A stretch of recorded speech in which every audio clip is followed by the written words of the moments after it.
Karachi police security wing میں مبینہ corruption اور غیر قانونی تعیناتیوں کا معاملہ ہے۔ اینٹی کرپشن عدالت نے ایڈیشنل آئی جی سندھ سے 23 جولائی تک تفصیلی رپورٹ طلب کر لی ہے۔ اس عدالتی کارروائی کا مزید احوال جانیں گے راشد خان کی رپورٹ میں۔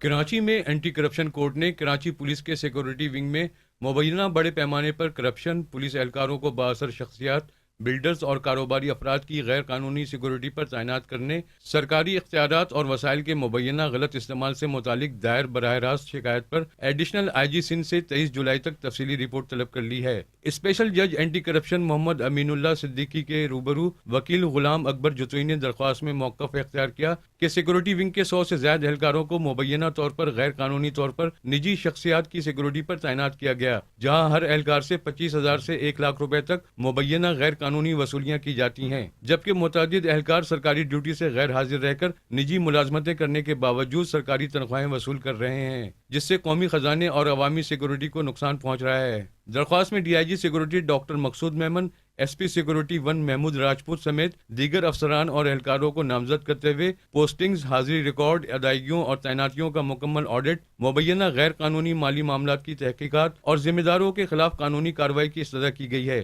عدالت کو بتایا گیا کہ پہلے D G anti corruption Sindh سے رجوع کیا گیا تھا، تاہم کارروائی نہ ہونے پر عدالت سے رجوع کرنا پڑا، جس پر عدالت نے ایڈیشنل آئی جی سندھ کو شکایت پر جامع رپورٹ پیش کرنے کا حکم جاری کر دیا۔ کیمرامین دلشاد انصاری کے ہمراہ راشد خان، 5 نیوز، کراچی۔